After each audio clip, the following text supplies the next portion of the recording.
नमस्कार, मैं हूं ज्योति सिंह। होली एक रंगों का त्योहार, होलिका पूजन को लेकर हर कोई उत्साहित है और हर कोई होलिका पूजन करना चाहता है। लेकिन सवाल यही कि आखिर होलिका पूजन कैसे होता है, कैसे इसकी शुरुआत होती है, और इसी पर बात करने के लिए स्टूडियो में खास मेहमान हमारे साथ हैं। पंडित राज मिश्रा जी हमारे साथ हैं। पंडित जी, स्वागत है आपका। पंडित नितिन त्रिवेदी जी भी हमारे साथ हैं। आप ही से जानेंगे हम क्या विधि विधान पूजा का है और क्या महत्व है। पंडित जी, अगर हम पूजन के विधान को लेकर के बात करें तो होली के पूजन का विधान बहुत सिंपल है। दो तरीके का विधान होता है, बड़ा क्लियर बताना चाहता हूँ और दोनों के बारे में हम लोग चर्चा करेंगे। एक तो हमारी एक कामना है कि हम अगर होली पूजन कर रहे हैं, और ये सत्यता भी है कि हम लोग जीवन में कुछ भी भगवान की आराधना करते हैं तो उससे हम बहुत कुछ प्राप्त करना चाहते हैं। तो ऐसी परिस्थिति में यदि हमारी कामना है तो फिर हमें पूजन पूरे विधान से ही करना पड़ेगा। और यदि हमारी कामना कोई नहीं है, जस्ट हम भगवान को प्रसन्न करने के लिए ठीक है, हम पूजन करना चाहते हैं, तो उसके लिए डिफरेंट तरीका है। अब होली के पूजन का विधान क्या है? सबसे पहले एक बात हम सभी को ध्यान रखना चाहिए कि जब आप पूजन प्रारंभ करते हैं तो पूजा शुरू नहीं होती है।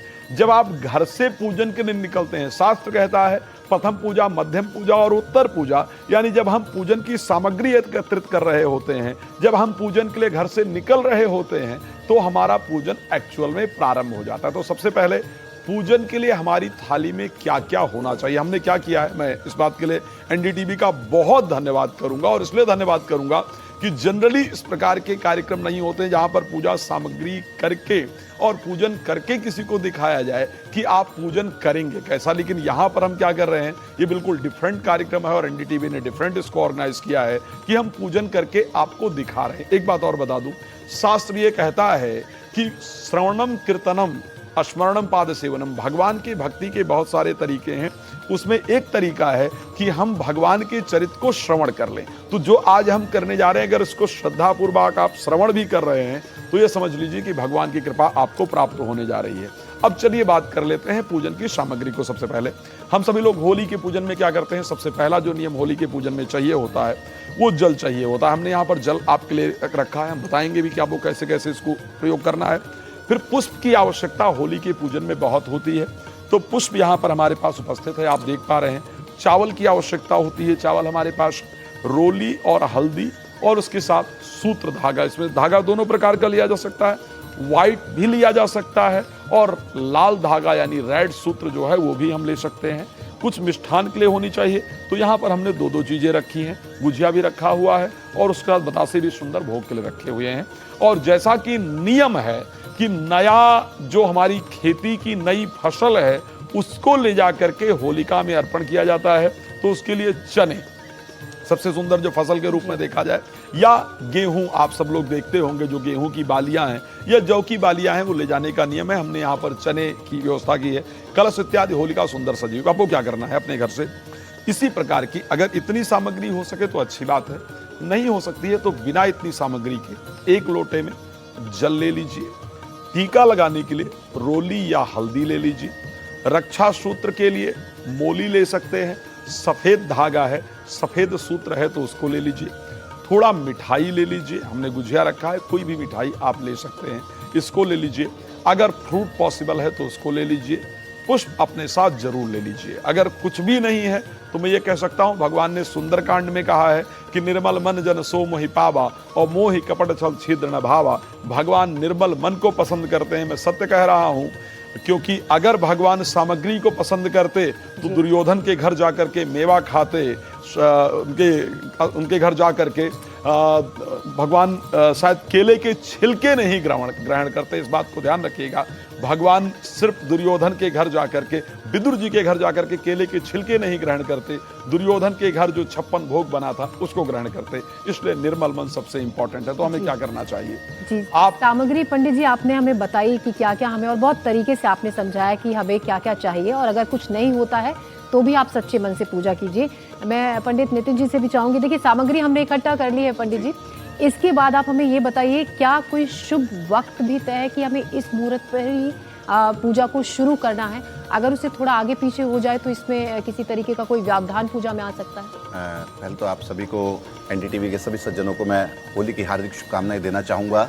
और देखिए, हमारे बड़े भाई ने जैसे बताया कि निर्मल मन जो है वो परमात्मा को पा सकता है, और साथ ही साथ यहाँ पे क्या है कि उससे होलिका वाले दिन, जिस दिन होलिका दहन है, उस दिन पूजन है, तो उस दिन ग्रहण भी पड़ रहा है, जिसके कारण हमें एक दिन पहले जो है ये कार्य करना पड़ रहा है।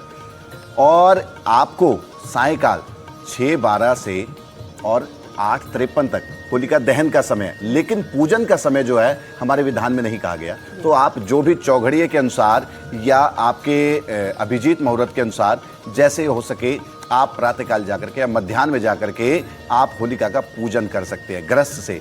लेकिन होलिका दहन का जो समय है वह संध्या काल का ही रहेगा। और आप अपने घर के, देखिए क्योंकि ग्रस्त जीवन है, कुछ बनाना है, कुछ अच्छे पकवान भी बनेंगे, सब चीज़ें बनेंगे, तो थोड़ा बहुत जो हम समय की उसमें बद्धता नहीं रख सकते, हम समय को बांध नहीं सकते।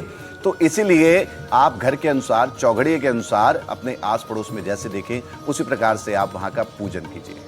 जी, आटे और गुड़ का क्या महत्व है? इसमें आटा और गुड़ भी रखते हैं होलिका दहन से पहले, जो पूरी तैयारी की जाती है उसका क्या महत्व है पंडित? देखिए, आटा और गुड़ का जब हम तैयारी करते हैं तो क्योंकि आटे से चौक पूरा जाता है, सुंदरता जो का जो नियम है, जब भी हम कोई वेदी इत्यादि, मंडप इत्यादि बनाते हैं तो 3 चीजें बहुत महत्वपूर्ण होती थी, एक आटा, दूसरा हल्दी और तीसरा सिंदूर। 3 चीजों से।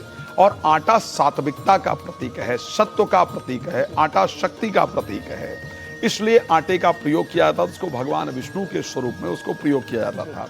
गुड़ क्योंकि मिष्ठान का प्रतीक है, मिठाई हम अर्पण करते थे। भगवान सत्यता है कि बहुत सारे व्यंजनों से प्रसन्न नहीं होते हैं, और अगर शास्त्रोक्त विधि के अनुसार देखा जाए तो गुड़ मंगल और सूर्य दोनों के लिए मान्य है। और गुड़ क्योंकि मंगल सूर्य दोनों अग्नि तत्व के प्लैनेट हैं, तो ये दिखाया गया गुण प्रदान करके कि मंगल और सूर्य दोनों अहंकार, अग्नि तत्व के प्रतीक हैं। अगर हम उनको एक दृष्टि में देखें तो क्रोध के प्रतीक, लेकिन क्रोध में भी मिठास होना चाहिए, इसलिए हम आटा और गुड़ प्रयोग करते हैं। जी, चलिए तो शुरुआत करते हैं। पूजा की सामग्री इकट्ठी हो गई है, तो किस तरीके से फिर आगे काम? तो अब हम सबसे पहले क्या हो गया, सामग्री हमने घर से ली और सामग्री लेकर के हम पहुंच गए जहां पर भी पूरी व्यवस्थाएं थी, होलिका का पूजन था यहाँ पर है। अब वहां पर आपको सबसे पहले पहुंच करके क्या करना है? सबसे पहले पहुंचना है, हम कुछ मंत्रों के उच्चारण के साथ कर रहे हैं। आपको मंत्र उच्चारण की आवश्यकता नहीं, आता है तो बहुत अच्छी बात है, नहीं तो मैं दोबारा कह दूं, शास्त्र में कहा गया कि निर्मल मन जन सो मोहि पावा, किसी मंत्र की आवश्यकता नहीं है। बिना मंत्र के परमात्मा को प्राप्त किया जा सकता है, सिर्फ आपका हृदय निर्मल होना चाहिए। हम ये पूजन दिखा इसलिए रहे हैं कि आपको दर्शन करने से पुण्य प्राप्त हो, और दर्शन करने से आपको पूर्ण लाभ जो पूजन का मिले। तो सबसे पहले जल लेकर के जाइए और जल का छींटा प्लीज जरूर लगाइए। ओम पवित्रः पवित्रो वा सर्वावस्थांगतो विवा या स्मरेत पुंडरीकाक्षं शवाया भयंतरा शुचि। इस प्रकार से जल का छींटा अपने ऊपर भी और भगवान के ऊपर भी जरूर लगाइए। लगाने के बाद क्या करना होता है, जब आप पहुंचे तो आपको 3 बार आचमन जरूर करना होता है। ऐसे ओम केशवाय नमः, माधवाय नमः, नारायणाय नमः। तो हमने क्या किया, 3 बार लेफ्ट हैंड से राइट हैंड में जल डाला। जल डालने के बाद ऐसे आचमन किया, गोविंदाय नमो नमः, फिर अपना हाथ धो लिया, ताकि हम जब भगवान के पास पहुंचते हैं तो सबसे पहले इंपॉर्टेंट है कि अपने आप को शुद्ध करें। परमात्मा को तभी प्राप्त किया जा सकता है जब हम बाहर से भी और अंदर से भी अपने आप को निर्मल बना लें। अब वहां पर पहुंचकर आपको क्या करना है, बहुत श्रद्धा से हाथ के अंदर पुष्प लेना है। और अच्छा, होलिका क्यों हुआ, क्या क्या पूजन किया होगा उस टाइम पर लोगों ने होलिका में?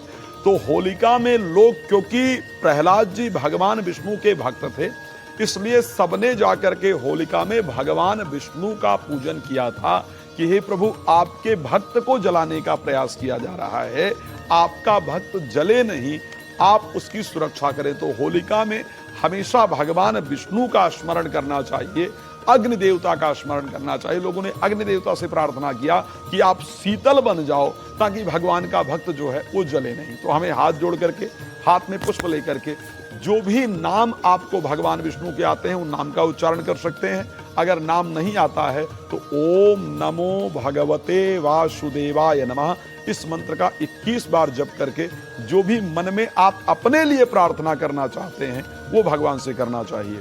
हम यहाँ मंत्र का उच्चारण कर रहे हैं।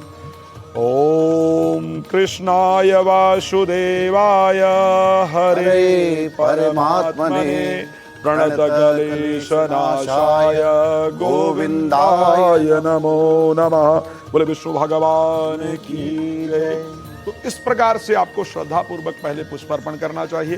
पुष्प अर्पण करने के बाद अब होलिका को, यानी भगवान को स्नान, हम भक्त के रूप में हम भक्त प्रहलाद की पूजा कर रहे हैं, भगवान विष्णु की पूजा कर रहे हैं। तो फिर इस प्रकार से जल ओम गंगे चैव यमुने चैव गोदावरी सरस्वती नर्मदे सिंधु कावेरी जलयाचमनीं सन्निधानं कुरु मां, इस प्रकार जल का छींटा। फिर जैसा कि हमने सूत्र रक्षा सूत्र रखा हुआ है, थोड़ा रक्षा सूत्र तोड़ करके चढ़ाना है। ओम सर्वभूषादि में सौम्य लोक लज्जा निवारणे मैं समर्पित तुभ्यम वस्त्रम प्रतिगृह्णामि मां।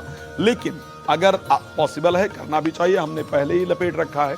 एक रक्षा सूत्र लेकर के एक लकड़ी में बांध करके फिर आपको 3 प्रदक्षिणा, 5 प्रदक्षिणा या 7 प्रदक्षिणा करनी चाहिए।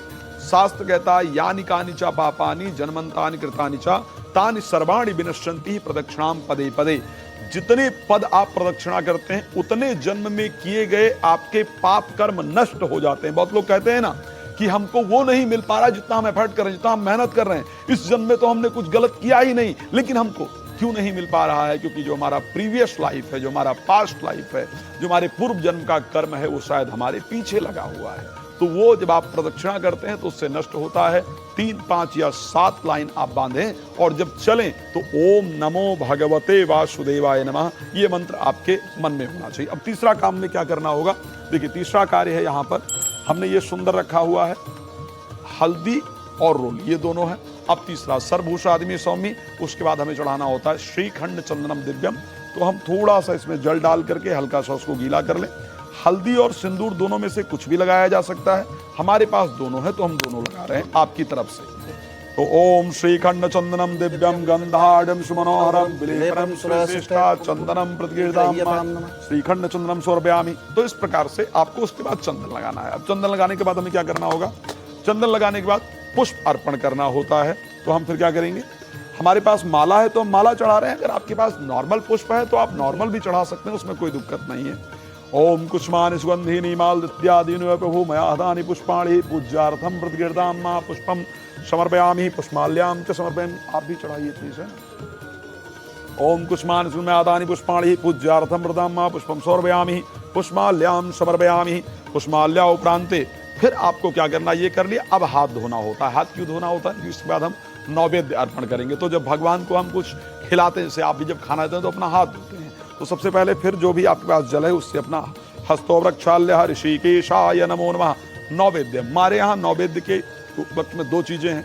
गुजिया भी हमने रखा है जो जनरली प्रसन्नता से घर में बनाया जाता है, लेकिन बतासे हैं। कोई भी मिष्ठान, आप गुड़ ले सकते हैं, आप बतासा ले सकते हैं, कोई अच्छी मिठाई ले सकते हैं, हलवा ले जा सकते हैं, कुछ भी जो आप चाहें वो भगवान को श्रद्धा से अर्पण करते हैं। ओम नाभ्यायासेदंतरिक्षगं शीर्षोद्यौ समावर्तातः पदभ्यां भूमिर्दिशः श्रोत्रान् दधा लोकान् कल्पयन्नः त्वदीयमस्देवेशात् भंगों सौरभेद गृहाण सुमुखो गोत्वा प्रसीद परमेश्वर। अब हमने ये अर्पण कर दिया। अब इसके बाद हमें जल का छींटा भी जरूर लगाना होगा। तो फिर इस प्रकार से आप जल का छींटा लगा देंगे। अगर आपके पास पॉसिबल है, फ्रूट लेकर के गए हैं तो फ्रूट आप चढ़ा देंगे। फ्रूट चढ़ा करके फिर श्रद्धा से हाथ जोड़ करके भगवान, हाथ में अक्षत और पुष्प ले करके जो भी आपके मन की कामना है, मैं एक बात बहुत स्पष्ट कह देता हूं, भगवान डायरेक्ट भक्ति करने से प्राप्त हो ना हो, लेकिन अगर भगवान के भक्त की सेवा की जाए, भगवान के भक्त की भक्ति की जाए तो भगवान जरूर प्राप्त हो सकते हैं। इसका उदाहरण श्री रामचरितमानस के अंतर्गत मिलता है। जब भरत जी राम जी को मनाने जा रहे हैं तो इंद्र वहां रुकावट उत्पन्न करने का प्रयास करता है, तो बृहस्पति जी कहते हैं सुन सुरेश उपदेश हमारा और राम ही सेवक परम प्यारा, जो अपराध भगत कर करही राम रोष पावक महाजरही। तो भगवान के भक्त का अपराध करने से जीवन नष्ट हो जाता है और उसके साथ भगवान के भक्त की प्रार्थना या पूजा करने से भगवान अपने से ज्यादा प्रसन्न होते हैं। जो भी आपके जीवन में जो भी आपकी कामना है, इस प्रकार करने के बाद हाथ जोड़ करके श्रद्धा से प्रार्थना कर लें। मैं कह सकता हूं आपकी कामना अगली होली आने से पहले जरूर पूर्ण होगी। आइए हम लोग हाथ जोड़ करके प्रार्थना करें। ओम नमो वस्तुन्ताय सहस्त्रमूर्तये सहस्रपादाच्छिशिरोरवाहवे सहस्रनाम्ने पुरुषाय शाश्वतं सहस्रकोटियुगधारिणे नमः। मंगलम भगवान विष्णु मंगलम गरुड़ध्वज मंगलम पुंडरीकाक्ष मंगलाय स्तनो हरि। नमस्कारार्थे चरणों और मंत्र पुष्पांजलि समर्पयामि। तो इस प्रकार करके आपको पूरा पूजन करना है। हमारे पास मतलब अच्छा है, हमारी टीम काफी अच्छी मेहनत कर रही, इतनी देर में गेहूं भी जौ भी हमारे पास आ ही गया है और ये सब आपकी तरफ से। और मैं सत्य कह रहा हूं, अगर पूजन ना कर पाना पॉसिबल है, आपको लग रहा है भूल जाएंगे, या तो एक क्रम आप नोट कर लीजिए और या इस वीडियो को सेव करके रख लीजिए। पूजा करने जाए ना तो वहां सामने रख दीजिए, जैसे जैसे बता रहा हूं पूजन करते जाइए। मैं कह सकता हूं निश्चित रूप से आपकी कामना पूर्ण होगी। तो इसमें से हमें क्या करना, जनरली होली जब प्रज्वलित हो जाती है, जल जाती है, तब उसके अंदर इसको लगा करके भूनना होता है और फिर इसको प्रसाद के रूप में ग्रहण करना होता है। हमने दोनों चीजें रखी हुई यहाँ पर। लेकिन अगर आप पहले लेकर के गए हैं या गई हैं तो ऐसी परिस्थिति में इसको एक तोड़ करके और फिर वहां डाल करके, एक या सारा जो भी हो सकता है वो तोड़ करके और ये डाल करके आप वहां से श्रद्धा पूर्वक आ जाइए। और आकर के एक बात और ध्यान रखना है, जाते हुए भी रास्ते में भगवान के नाम का स्मरण करते जाना है।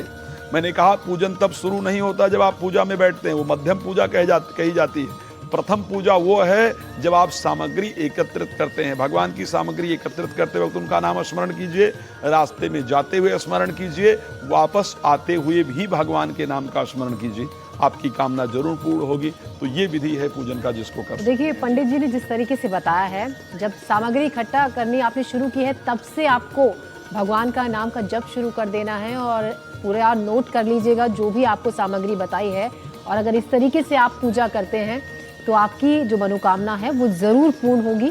पंडित जी अब हम आगे बढ़ते हैं। बहुत विधि विधान से आपने समझाया कि क्या पूजा का तरीका है, क्या क्या चीज़ें खास तौर पर इस्तेमाल करनी है।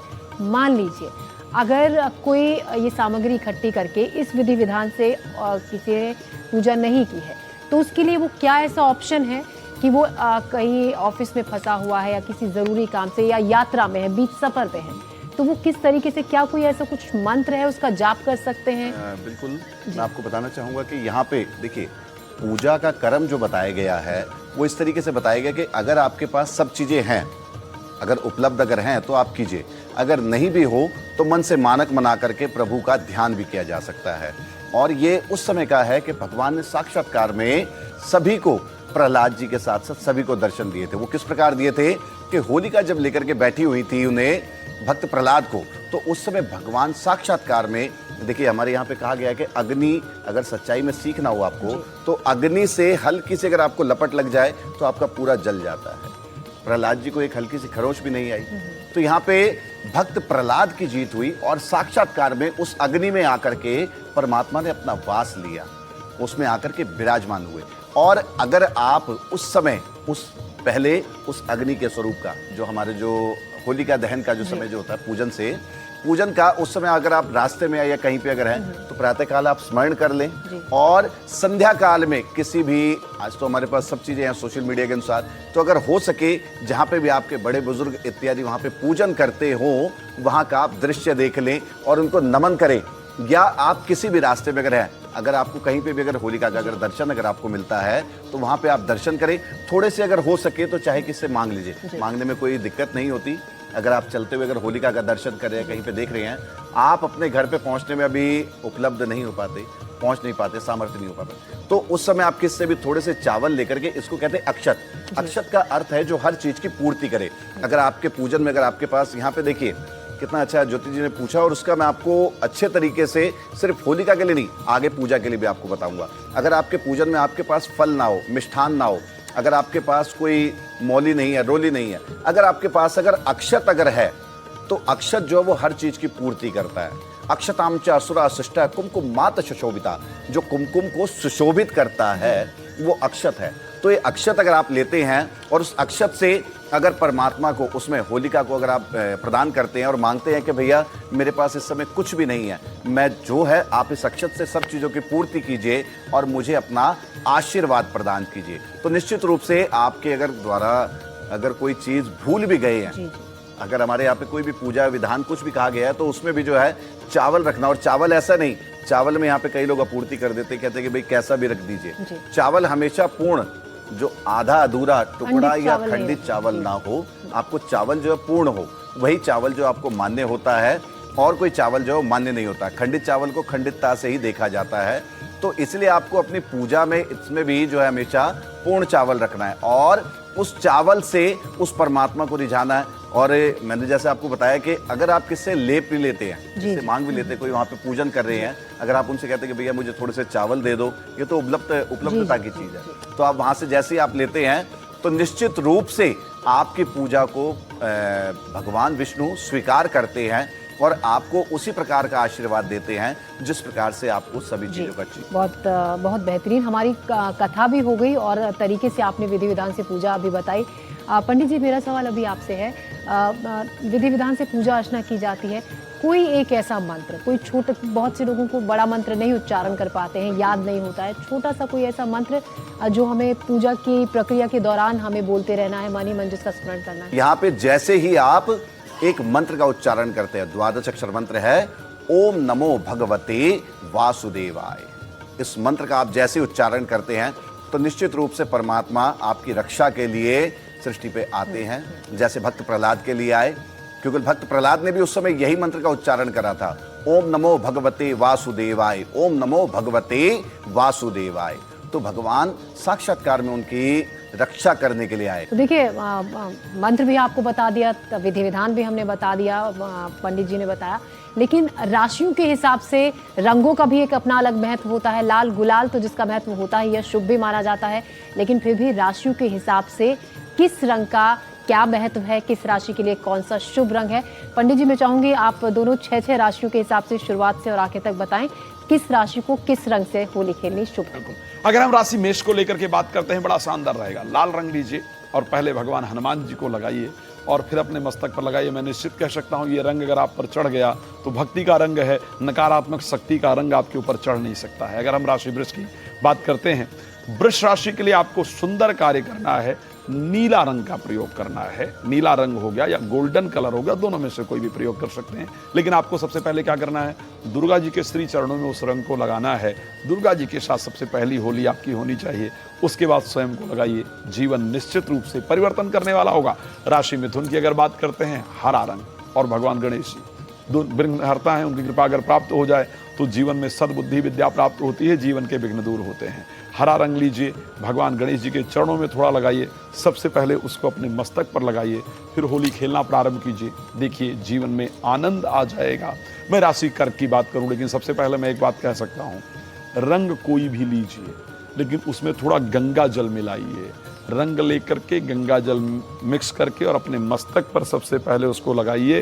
ये होली आपके भाग्य को बदलने वाली हो सकती है, क्योंकि इसी होली पर सूर्य और मंगल का जो कॉम्बिनेशन है वो बना हुआ है, साधारणतया ऐसा होता नहीं है। तो गंगा जल मिला करके और मस्तक पर लगाइए। भगवान शंकर को सबसे पहले रंग लगाना चाहिए और फिर होली खेलनी प्रारंभ होनी चाहिए। जीवन आपका बदल जाएगा। सिंह राशि के लिए क्या करेंगे, तांबे के लोटे में लाल गुलाल डालिए, गंगा जल डालिए और सुंदर भगवान सूर्य को जल दीजिए। और भगवान सूर्य को जल देने के बाद जो नीचे गिरे ना, उसको उठाकर अपने माथे पर लगाइए और फिर होली खेलना प्रारंभ कीजिए। मैं सत्य कहता हूँ, ये होली आपकी खुशियों वाली हो जाएगी। राशि कन्या के लिए सिंपल काम करने की आवश्यकता है। आपको क्या करना है, आपको पीला रंग लेना है। वैसे राशि कन्या बुध की है, हरा कहते हैं, लेकिन यहाँ पर इस बार आपके लिए पीला रंग फायदेमंद होगा। पीला रंग लेना है और पीला रंग ले जाकर के भगवान विष्णु को या भगवान कृष्ण को या भगवान राम को, जो भी मूर्ति या तस्वीर आपके घर में है या आसपास मंदिर इत्यादि में है, उनको ले जाकर के चढ़ाइए और चढ़ाने के बाद लगाइए। मैं कह सकता हूँ इससे होगा क्या, इससे संतान से रिलेटेड समस्या, रिलेशनशिप से रिलेटेड समस्या और फाइनेंस से रिलेटेड जो प्रॉब्लम्स हैं वो आपकी दूर हो जाएंगी। जी पंडित जी, अगली 6 राशियों के बारे में वैसे तो देखिए बड़े सुंदर तरीके से हमारे बड़े भाई ने बताया और आपको अगली राशि बताना चाहूँगा, तुला राशि। तुला राशि वालों को मैं बड़े अच्छे तरीके से बताना चाहूँगा कि इस समय जो है उनकी थोड़ी सी गृहस्थी को लेकर के थोड़े से तनाव कहीं ना कहीं है। तो अपने तनाव को दूर करने के लिए भगवान शंकर और पार्वती जी को रंग में जो है, अगर हमारे पास कोई वाइट में कुछ नहीं हो सकता तो आप चंदन लीजिए, सफ़ेद चंदन लीजिए और भगवान शंकर को आप अर्पित कीजिए और उनसे हाथ जोड़ के मांगिए कि मेरे गृहस्थ जीवन में अगर थोड़ी बहुत अगर तनाव जो स्थिति जो है इसको आप ठीक कीजिए। और आपको आगे राशि बताना चाहूँगा, वृश्चिक राशि। वृश्चिक राशि वाले हल्का नारंगी रंग लीजिए और माँ भगवती को उसको अर्पण कीजिए, क्योंकि आप जैसे ही उनको अर्पण करेंगे आपके साहित्य, और बाकी जो आपके जितने भी कार्य हैं इसमें आपको निश्चित रूप से प्रगति मिलेगी और आप उस प्रगति से अपने जीवन को, घर को आनंद कर सकते हैं। अगली राशि आपको बताऊंगा धनु राशि। धनु राशि वाले इस समय अगर कोई भी विदेश योग या ऐसी कोई स्थिति में जाने के लिए अगर अपनी तैयारी कर रहे हैं तो पीला और साथ में हल्का सा अगर हो सके तो हरा रंग आप उसमें लेकर के भगवान विष्णु को अर्पित करें। जैसे आप अर्पित करेंगे आपके जितने भी विदेश जाने के योग में जो जितनी भी आपकी बाधाएं आ रही हैं वो निश्चित रूप से आपकी हट जाएंगी। मकर राशि वाले इस दिन हल्का सा अगर मटमैला रंग अगर बन जाए, अगर आपसे नहीं बन सकता तो मैं आपको बताऊंगा हल्का पीला रंग और हल्का सा जो है लाल रंग, आप दोनों को मिक्स कर लीजिए। उसके बाद अपने घर में या अपने ग्राम देवता को या अगर हो सके अपने घर के अगर पितर अगर हों तो उनको समर्पित करके, उनका ध्यान करके कि ये मैं पहले आपको समर्पित करता हूं, उसके बाद उसको अपने मस्तक पे, नहीं तो बड़े बुजुर्गों से हल्का सा उससे टीका लगवा लें। निश्चित रूप से आपके कार्य में आपको सुगमता मिलेगी ही मिलेगी। अगली राशि कुंभ राशि। कुंभ राशि के जातक अगर हो सके तो इस बार हरा और साथ ही साथ सफेद रंग जो है चंदन में मिल जाएगा। आपको ऐसे नहीं मिलेगा, वो तो चंदन में मिल जाएगा। आप चंदन से उसको मिक्स कीजिए और अपने घर की जो भी कोई बड़ी बुजुर्ग महिला हो उनसे उसका लेप मतलब कि उससे जो है आप आशीर्वाद लीजिए। और इसको आशीर्वाद को सिर्फ आपको यही नहीं लेना, इसको आपको यहाँ पे, ये हमारी रैम है, ये हमारे सब कुछ स्टोरेज की जो शक्ति जो है वो इसमें है, तो आप यहाँ पे जो है थोड़ा सा उनसे लगवाएं ताकि इससे आपकी कार्य में और आपके साक्षात्कार आपके परिवार में भी जो है आपकी बढ़ोतरी हो। तो यहाँ पे मीन राशि वाले पीतांबर माँ भगवती का धारण करके, उनको मन में मान करके, क्योंकि आप मंदिर इत्यादि थोड़ा दूर पड़ जाए या कहीं पड़ जाए आप जा नहीं सकते, तो माँ भगवती के पीतांबरी स्वरूप को लेकर के पीले रंग से अपने आस पड़ोस में अपने बड़ों से सबसे पहले होली खेलें और अपने ज्येष्ठ भ्राता को सबसे पहले, जो आपके बड़े जो भ्राता हों घर में, या अगर आपसे परिवार में अगर कोई बड़े भ्राता नहीं है तो अपने पिता को या चाचा ताऊओं को सबसे पहले रंग लगा करके उसके बाद अपनी होली का शुरुआत कीजिए। ये होली आपके लिए निश्चित रूप से अच्छे आपके लिए अवसर लाएगी और आपके जीवन को आगे से आगे बढ़ाएगी। तो रंग तो पंडित जी देखिए आपने बताया ही, और अगर रंग उपलब्ध नहीं है तो किस तरीके से रंगों का कॉम्बिनेशन करके वो रंग बनाना है वो भी आपने बताया। और मैंने तो अपनी राशि के हिसाब से रंग नोट कर लिया है कि क्या मेरे लिए शुभ रहेगा, किस तरीके से शुभ रहेगा, मैं उसी तरीके से होली खेलने वाली हूँ। और उम्मीद यही करते हैं हम कि हमारे इस शो के जरिए सभी राशि के जातकों को ये पता चल गया हो कि क्या रंग आपके लिए शुभ है, क्या विधि विधान है, क्या शुभ मुहूर्त है। पंडित जी आप हमारे साथ स्टूडियो में आए, सभी सवालों के जवाब दिए और बहुत बहुत बेहतरीन और खूबसूरत जानकारी आपने हमें और हमारे दर्शकों को दी। बहुत बहुत शुक्रिया आपका, धन्यवाद।